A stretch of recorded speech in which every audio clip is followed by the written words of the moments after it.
नमस्कार बच्चों, आज हम संस्कृत सुधा के वर्ण विमर्श पाठ का अध्ययन करेंगे।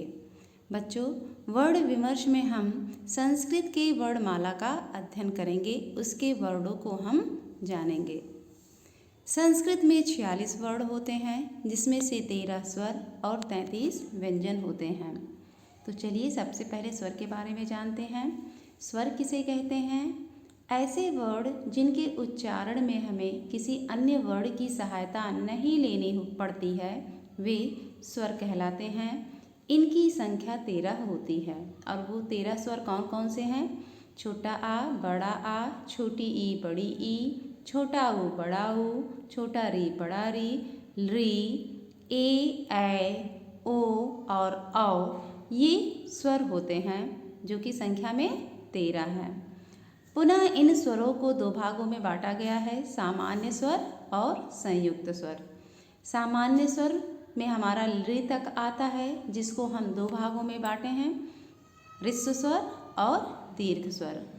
ह्रस्व स्वर में छोटा आ, छोटी ई, छोटा ऊ, छोटा री और री ये वर्ण आते हैं। इनकी संख्या 5 है। बच्चों, ह्रस्व स्वर वे स्वर होते हैं जिनके उच्चारण में केवल एक मात्रा का समय लगता है। दूसरा हमारा दीर्घ स्वर है। दीर्घ से के नाम से ही देखिए ज्ञात होता है, दीर्घ का मतलब बड़ा। दीर्घ स्वर में बड़ा आ, बड़ी ई, बड़ा ऊ और बड़ा री ये 4 वर्ण आते हैं। दूसरा हमारा है संयुक्त स्वर। संयुक्त स्वर को हम मिश्रित स्वर के नाम से भी जानते हैं। इसमें 4 वर्ण आते हैं, ए, ओ और औ। ये 4 वर्ण हमारे संयुक्त स्वर हैं। चूँकि ये 2 स्वरों के मेल से बने होते हैं, इसीलिए इन्हें हम संयुक्त स्वर या मिश्रित स्वर के नाम से जानते हैं। तो ये हमारा स्वर का वर्गीकरण था। अब हम व्यंजन के बारे में जानते हैं। व्यंजन किसे कहते हैं? देखिए, व्यंजन ऐसे वर्ण जिनके उच्चारण में हमें स्वरों की सहायता लेनी पड़ती है, वे व्यंजन कहलाते हैं। इनकी संख्या 33 होती है।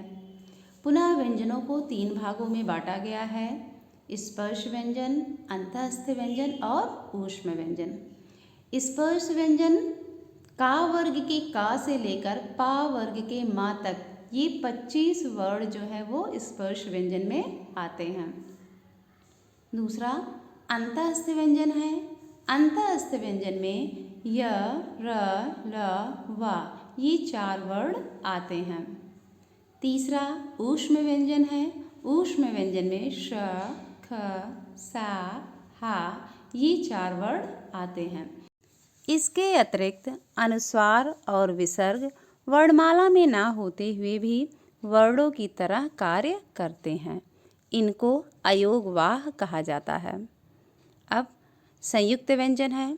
संयुक्त व्यंजन किसे कहते हैं? इसके नाम से ही पता चलता है, 2 व्यंजन वर्णों के मेल से जो वर्ण बनता है उसे हम संयुक्त व्यंजन कहते हैं।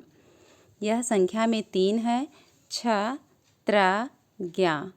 का धन षटकोण वाले सा से क्षत्रिय वाला छा बनता है, ता धन रा से त्रा बनता है और जा धन इया से ज्ञा बनता है। ये 3 संयुक्त व्यंजन भी वर्णमाला में प्रयोग किए जाते हैं। बच्चों, इसी के साथ ही इस पाठ का अनुवाद यहीं पर समाप्त होता है। धन्यवाद।